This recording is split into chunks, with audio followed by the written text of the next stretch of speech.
My name is Robert Overholser of Lüfteknic, working with Idea Television in a GT3 development video series. Our next installment is a PDK comparison and some information on how the system works. The PDK transmission is actually not something new for Porsche. It was developed in the 80s and used in some Group C race cars, even dating back to the 60s to the Porsche Sportomatic transmission, the Tiptronic, and ultimately the PDK that has become very prevalent in the last few years across the board. The PDK is basically two manual transmissions in one, with two clutches that actually allows the transmission to be in two gears simultaneously, and based off of the computer sensors for yaw, steering input, brake, throttle, G sensors, all of that stuff is essentially telling the transmission on what to do next. And that allows some of the fastest shifting ever in any kind of an automobile.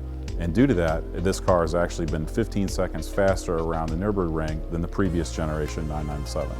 Up next, Fernando Silva-Pinto, a driving instructor in the PCA, is going to take a 2014 991 GT3 and a new 2015 Cayman with the same PDK transmission and see what some of these subtle differences in software do with characteristics on the street.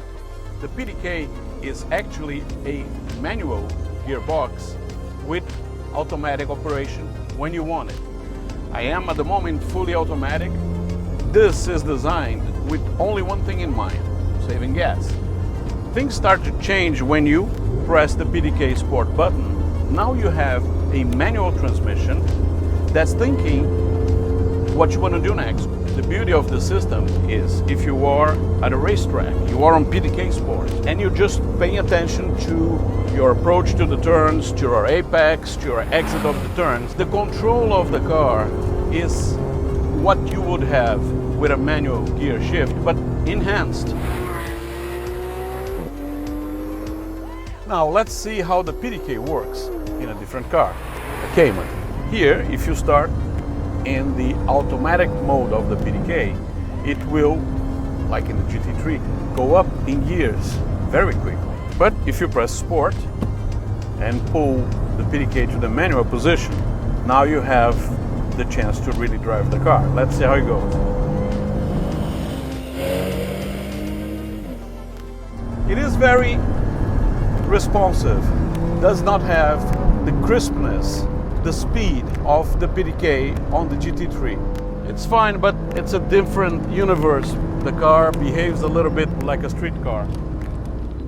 So we're coming from the street and some of our comparative testing with the new Cayman and GT3. Nando, what were your impressions?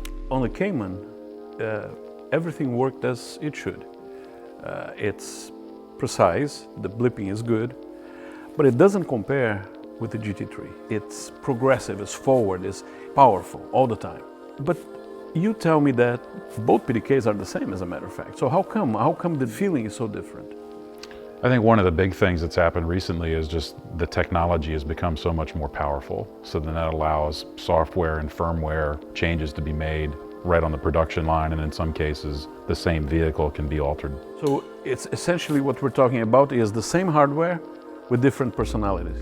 Essentially, yeah. If you read the technical manual on the GT3, they specifically state that they made emotive changes to the programming to involve the buyer. So where a buyer of a Cayman like this may want a smooth car, the GT3 owner expects something a little more hardcore. And the beauty of what they've done is they've created a piece of hardware that can do both of those things just with software changes. Just about everybody has been that, I never want to go back. And I think if people in general would get rid of the stigma of this is how things have been for umpteen decades and drive a new GT3, you never want to go back. That was my first initial impression, was like it was phenomenal. It does everything that you want it to do, and it allows so much flexibility on how the user would want to use the car.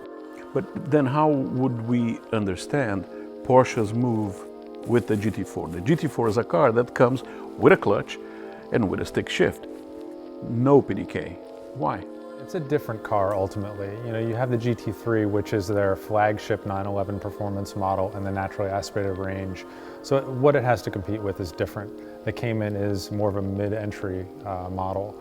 So the marketplace that it's competing against, it's not a Ferrari. It might be something from BMW that does not require that instant response and those tenths of a second that are saved. What is it? Is the factor of the nostalgia that a new model, a GT4, comes only with a manual gearbox? So I think some of what we're actually seeing is the evolution of the next tier of technology in an automobile, and then also the marketplace responding with, I want a manual car. So I think over the next couple of years, ultimately, we're probably going to see everything with a PDK in it or some similar type of transmission, because it just is phenomenal. But we haven't seen this happening when Porsche was an independent factory. Now that Porsche is part of Volkswagen, things are changing. Could that be the biggest change? Could be a corporate change? Ultimately, I think it influences some of the decision making, obviously.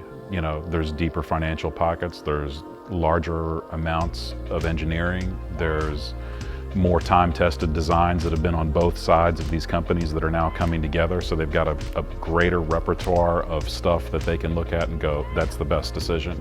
From an economy standpoint, from a technology, from an end user, and over the next few years, I'm sure we're going to see some of those things come to fruition. So this is it for the PDK comparison episode. Stay tuned, we are producing the next segment in our series.